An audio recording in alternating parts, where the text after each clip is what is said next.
Exploring more and more every passing day, मतलब हर गुजरते दिन के साथ खुश नई की तलाश। जिंदा दिली से भरी इस लाइन को अपने सोशल मीडिया पर पोस्ट करने वाली लड़की का नाम श्रद्धा वॉलकर था। श्रद्धा जब आफ्ताब के साथ होती थी तो अपनी किस्मत पर नाज करती थी, और जब आफ्ताब उससे दूर होता तो वक्त उसे काटने को दौड़ता। जिंदगी बेरंग हो जाती थी, शायद इसी को प्यार कहते हैं। डार्क स्टोरी में लव और लिव इन की कहानी में आगे बढ़ने से पहले हमारे चैनल न्यूज को सब्सक्राइब कर ले, क्योंकि हम लाएंगे आपके लिए ऐसे ही डार्क स्टोरीज।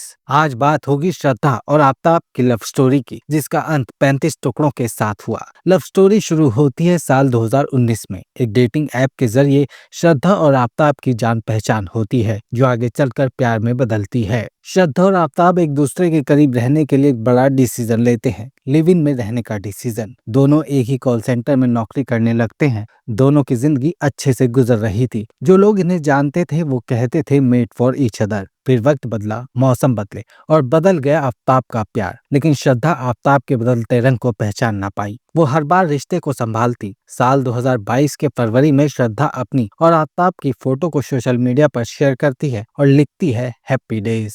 फिर अप्रैल में दोनों हिमाचल चले जाते हैं। यूं तो दोनों को हिमाचल से मुंबई जाना था, लेकिन आफ्ताब मुंबई की जगह दिल्ली में रहने का प्लान बना चुका था। श्रद्धा आफ्ताब के फैसले पर सवाल नहीं करती। दोनों दिल्ली के छतरपुर में किराए पर मकान लेकर रहने लगते हैं। मुंबई की रहने वाली श्रद्धा के लिए दिल्ली में सिर्फ एक सहारा था, वो था आफ्ताब। लेकिन आफ्ताब के लिए दिल्ली उसके प्लान का हिस्सा था। श्रद्धा के दोस्त लक्ष्मण की माने तो दिल्ली आने के बाद आफ्ताब कुछ ज्यादा ही वॉयलेंट हो गया था। वो कई बार श्रद्धा पर हाथ उठा चुका था। एक रोज तो ऐसा हुआ कि श्रद्धा को जान बचाने के लिए घर तक छोड़ना पड़ा। अपने दर्द और गम को छुपाते श्रद्धा ने 11 मई 2022 को आखिरी पोस्ट शेयर किया, जिसमें उसके ऋषिकेश ट्रिप की तस्वीर थी। उसने कैप्शन लिखा था, exploring more and more every passing day, यानी कि हर गुजरते दिन के साथ खुश नई की तलाश। श्रद्धा आफ्ताब से शादी करना चाहती थी, लेकिन आफ्ताब इस रिश्ते को खत्म करना चाहता था। 18 मई 2022 को दोनों के बीच शादी को लेकर बात होती है, और इस बार आफ्ताब इस टॉपिक को हमेशा के लिए बंद कर देता है। वो श्रद्धा की हत्या कर देता है और फिर लाश को 35 टुकड़ों में काट देता है।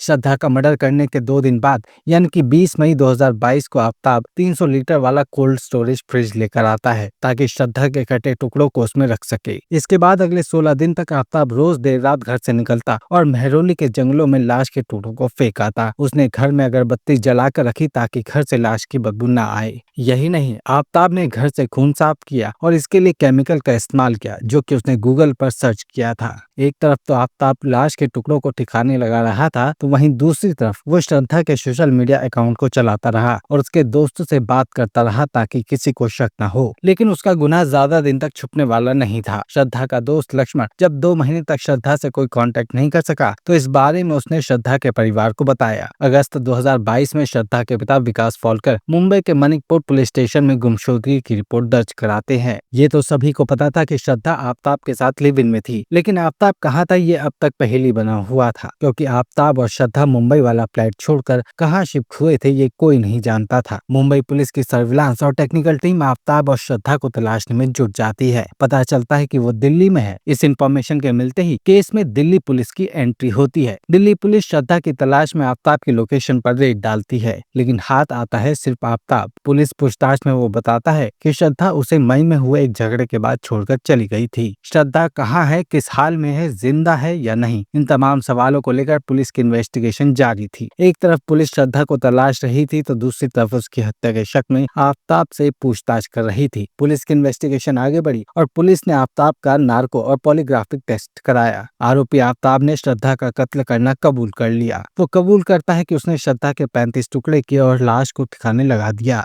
इस मर्डर केस में लाश के टुकड़ों तक पहुंचना और वेपन को बरामद करना काफी मुश्किल था, क्योंकि आफ्ताब ने उन्हें जंगल में ठिकाने लगाया था। पुलिस टीम ने बड़ी मशक्कत के बाद श्रद्धा की हड्डियां और दूसरे सबूत बरामद किए। फिलहाल श्रद्धा मर्डर केस कोर्ट में है और आरोपी आफ्ताब तिहाड़ जेल में। डार्क स्टोरी के इस एपिसोड में इतना ही। वीडियो अच्छा लगा हो तो लाइक करें। किसी केस के बारे में जानना चाहते हैं तो कमेंट करें, और दूसरे एपिसोड देखने के लिए न्यूज को सब्सक्राइब कर लें।